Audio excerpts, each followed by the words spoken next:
오늘 본문에는 세 명이 등장합니다. 첫 번째 사람은 예수께서 길을 가실 때 예수님을 따르겠다고 나선 사람이고요. 그런데 이 사람은 아마도 순간적이고 열광적으로, 그러나 사려는 깊지 않게 예수님을 따르겠다고 하는 것 같습니다. 예수님을 따르겠다고 나선 이 사람에게 예수님은 58절에서 이렇게 말씀하시는데요.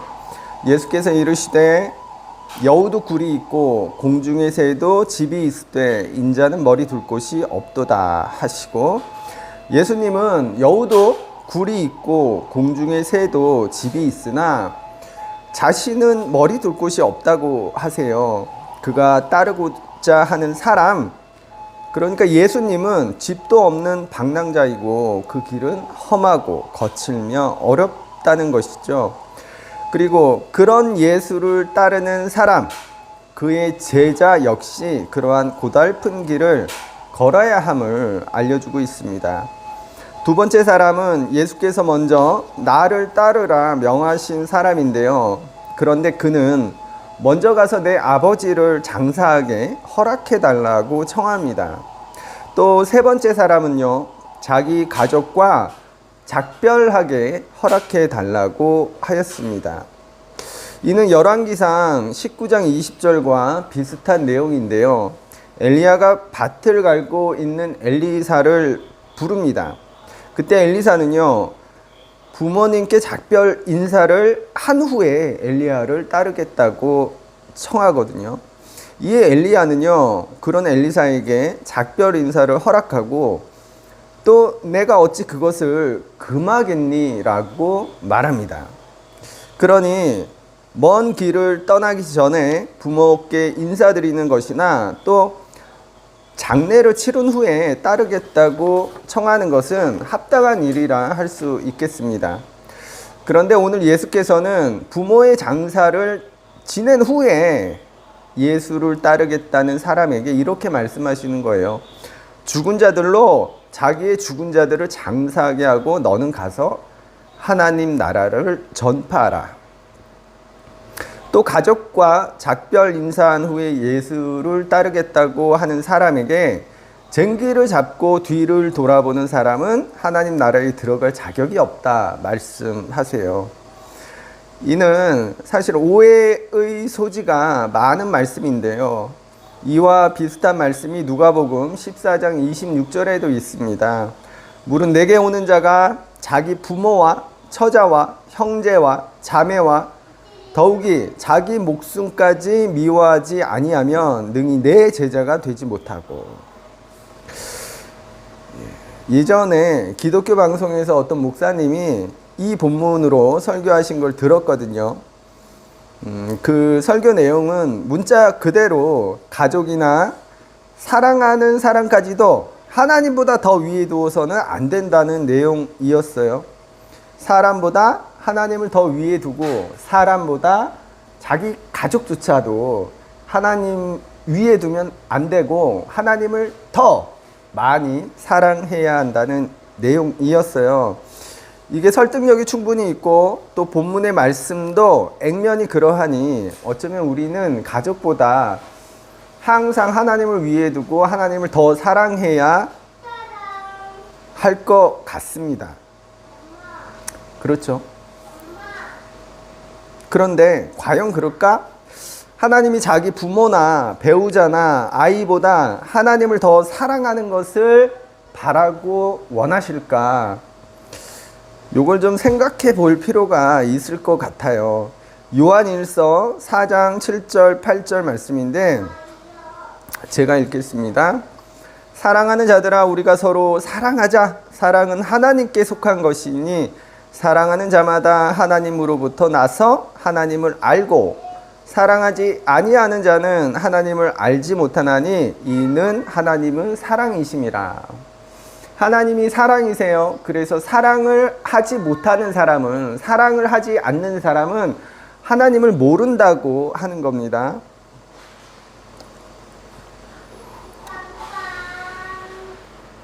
그래서 이 말씀의 핵심은 사랑에 있죠. 우리가 사랑해야 함에 관해서 말씀하는 내용인데요. 이어서 9절과 11절 말씀을 보겠습니다. 10절, 11절. 하나님의 사랑이 우리에게 이렇게 나타난 바 되었으니 하나님이 자기의 독생자를 세상에 보내심은 그로 말미암아 우리를 살리려 하심이라. 사랑은 여기 있으니 우리가 하나님을 사랑한 것이 아니요 하나님이 우리를 사랑하사 우리 죄를 속하기 위하여 화목제물로 그 아들을 보내셨습니다. 하나님이 어떻게 우리를 사랑하셨는지, 어떻게 우리를 사랑하시는지에 관한 말씀이죠. 그리고 이제 결론 부분이죠. 11절 말씀. 사랑하는 자들아, 하나님이 이같이 우리를 사랑하셨은즉, 하나님이 이같이 우리를 사랑하셨으니까 어떻게 하라고요? 우리도 서로 사랑하는 것이 마땅하도다. 하나님이 우리를 이같이 사랑하셨으니까 너희도 그의 보답으로 하나님을 사랑해야 한다. 하나님을 더 사랑해야 한다. 무엇보다 누구보다 하나님을 더 사랑해야 한다. 너희가 하나님의 그 놀라운 사랑을 받았으니까, 이 말씀이 아니고요. 너희가 하나님께 그렇게 놀라운 사랑을 받았지 않니? 그 사랑을 받은 너는 어떻게 하라는 거예요? 하나님을 더 사랑하라는 요구가 아니라 내 이웃을 더 사랑하라는 말씀입니다.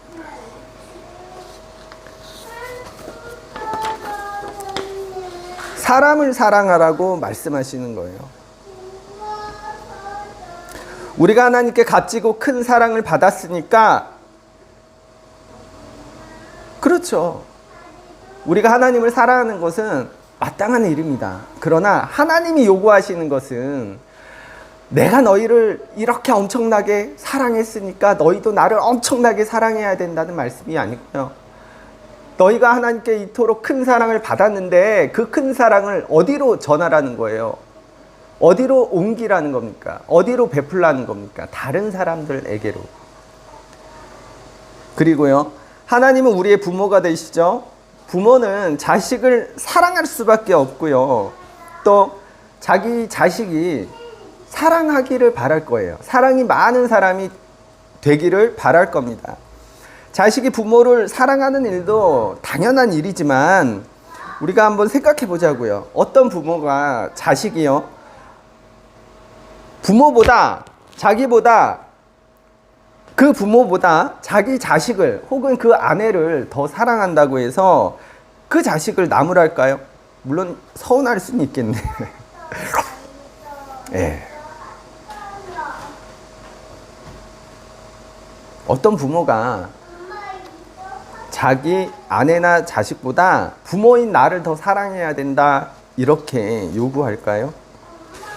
그래서요, 이 누가복음 14장 26절에 이런 말씀, 물은 내게 오는 자가 자기 부모와 처자와 형제와 자매와 더욱이 자기 목숨까지 미워하지 아니하면 능히 내 제자가 되지 못하고, 이 말씀은요, 자기에게 소중한 사람들보다 하나님을 더 사랑하라는, 혹은 하나님 일을 더 위에 두라는 말씀으로 해석하면 곤란해요.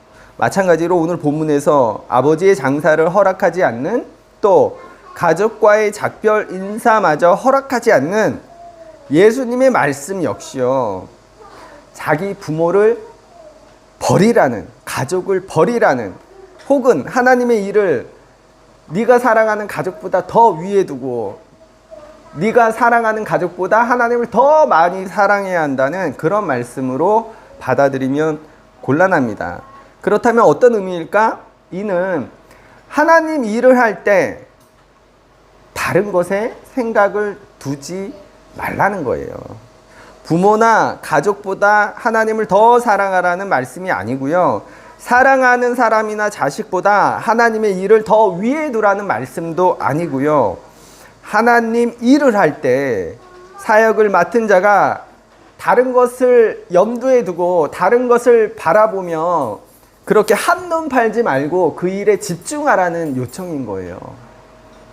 그래서 62절 내용이 이런 겁니다. 말씀을 읽습니다. 예수께서 이르시되 손에 쟁기를 잡고 뒤를 돌아보는 자는 하나님 나라에 합당하지 아니하니라. 이 말씀이 뭐냐면요, 예수님이 가족에게 작별 인사를 하고 오겠다는 사람에게 이 말씀을 하시는 거예요. 손에 쟁기를 잡고 뒤를 돌아보는 자는 하나님 나라에 들어갈 수 없다. 쟁기는요, 농과 밭을 가는 것이죠. 밭을 가는 농기구입니다. 그런데 가족과 작별 인사를 한 후에 예수를 따르겠다는 사람에게 왜 이 말씀을 하실까요? 왜 쟁기를 잡고 뒤를 돌아보지 말라고 하실까? 쟁기는요, 소나 나귀와 같은 가축에게 멍에를 씌우고요, 그 멍에에 달아서 밭을 가는 도구인데요, 농부는 한 손으로는 쟁기를 잡고 다른 한 손에는요, 그 멍에를 끄는 가축이 똑바로 갈 수 있도록 방향을 잡기 위한 막대기를 듭니다. 쟁기를 잘 잡기 위해 또 밭을 가는 가축이 똑바로 가게 하려면 밭을 가는 농부는요, 한숨을 팔 수 없어요. 뒤를 돌아볼 겨를도 없고요. 그저 잠시라도 한눈을 팔면 어떻게 돼요? 제대로 밭을 똑바로 갈 수 없게 되는 겁니다. 이 팔레스타인 지역은요, 또 돌이 많아요. 그래서 흙이 깊지 않다고 합니다. 정신을 차리고 계속 앞을 보지 않으면요, 쟁기가 돌에 부딪혀서 망가질 수도 있다고 해요. 그러니까 밭을 가는 농부는 뒤를 보기도 힘들었을 뿐만 아니라 뒤를 보거나 한눈을 팔아서는 안 되는 거였어요. 이처럼 예수님은 쟁기를 잡은 사람, 밭을 가는 사람이 그렇게 앞만 보면서 집중해야 하듯이 하나님의 일을 하는 사람도, 사역을 맡은 자도 어떻게 해야 된다고요? 그처럼 해야 한다는 말씀인 겁니다. 손에 쟁기를 잡았다는 것은 하나님 나라의 일을 맡았다는 것이고, 뒤를 돌아보는 것은, 옆을 바라보는 것은 세상 일을 염려하고 걱정하는 것이겠죠. 하나님 일을 하는 사람이 다른 것에 한눈을 팔면 하나님 일을 제대로 하기 어렵다. 이 말씀은 부모나 가족보다 하나님을 더 사랑하고 더 위에 두라는 말씀으로 오해해서는 곤란하고요, 그 사역에 더 집중할 것을 세상의 염려로 하나님 나라를 향하지 못하는 그런 모습에 관한 거로 볼 수 있겠어요. 그래서 가만히 보면 오늘 본문과 아까 말씀드린 누가복음 14장 26절 말씀은요, 예수님 산상 설교에 나오는 내용과도 같거든요. 마태복음 6장 31절에 보면 그러므로 염려하여 이르기를 무엇을 먹을까, 무엇을 마실까, 무엇을 입을까 하지 말라. 그리고 34절 그러므로 내일 일을 위하여 염려하지 말라. 내일 일은 내일이 염려할 것이요 한날의 괴로움은 그날로 족하니라. 그런데 우리가 가만히 보면 사람이 먹고 마시는 일에만 염려와 생각을 두는 것은 아니거든요. 사람은 지나간 일에 대해 생각과 염려를 두기도 합니다. 지나간 것에 관한 염려, 후회, 그것들은 내가 앞을 향해 나아갈 수 없게 하죠. 과거에 했던 실수, 좋지 못한 기억은 앞으로 나아가는데 큰 걸림돌이 돼요. 또 그 사람을 긴 시간 혹은 평생 힘들게 만들기도 합니다. 그러므로 우리가 과거에 대한 집착이나 후회 속에 갇혀서 살면 안 되겠고요. 과거의 집착이나 후회로만 나타나면 그 과거는 우리에게 사실 유익하지 않거든요. 과거가, 실패가 유익한 것은요, 그 실패가, 우리가 후회하는 그것들이 화분의 걸음처럼 우리 미래의 걸음이 될 때거든요.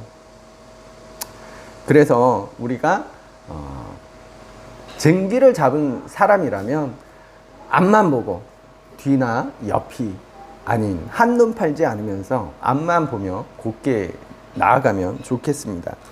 그런데도요, 우리는 알고 보면 종종 우리 뒤를 돌아보아야 합니다. 왜냐하면요, 우리는 오늘 예수님 말씀처럼 앞만 보고 쟁기를 가는 사람처럼 하나님 나라만 향해서 똑바로 갈 수 없기 때문이에요. 사실 저도 살아온 그 인생을 돌아보면 쭉 그렇게 쟁기를 잡은 사람 마냥 곧게 똑바로만 온 게 아니거든요. 이게 삐뚤빼뚤한 거예요. 그런데 저만 그럴까요? 아마도 누구나 대부분 그러하지 않을까 싶어요. 왜냐하면 우리가 하나님만 향해서, 하나님 나라만 향해서 쟁기를 가는 사람처럼 그렇게 곧게 나아가야 하지만 우리가 그렇게 살기 어렵거든요. 어느새 우리 눈은요, 세상의 것을 향하고 세상이 좋다 하는 것들, 세상의 가치관으로 내가 차 있는 그 상태를 발견하게 되거든요. 그래서 어느 순간 눈 떠보면 우리 방향은 틀어져 있는 거예요. 베드로도 그렇거든요.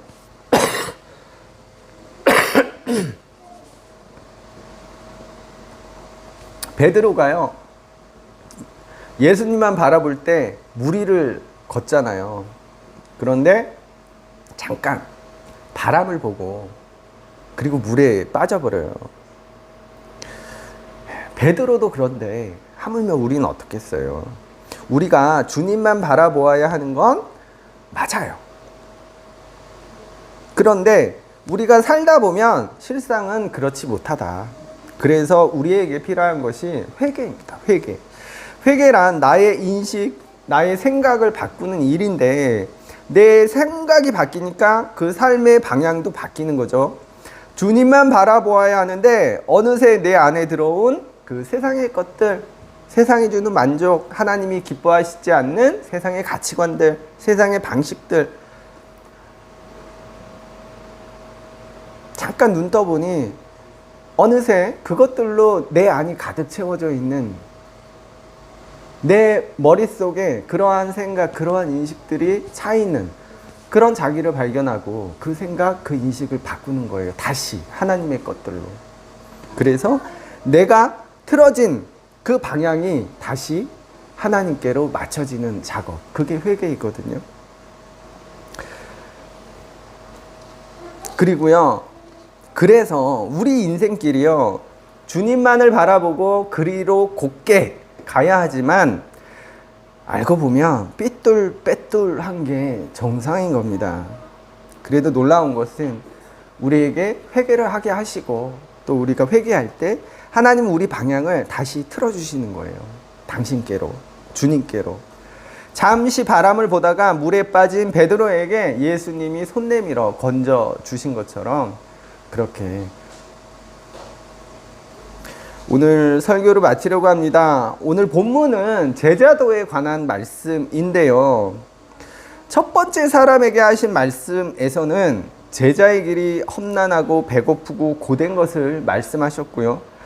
두 번째와 세 번째 사람을 통해서 주시는 말씀에서는 하나님 일을 할 때 세상의 염려, 근심, 그것들을 내버려 두라 하시는 거예요. 내려놓으라고.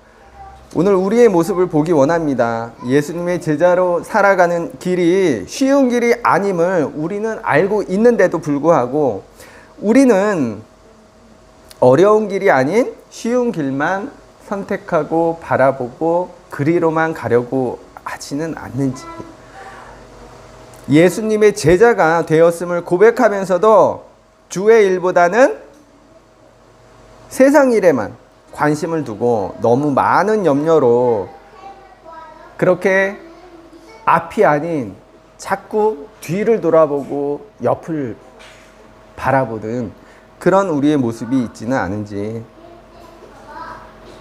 하나님은 우리 손에 쟁기를 잡게 하셨습니다. 손에 쟁기를 잡은 사람답게 자기 일뿐만이 아니라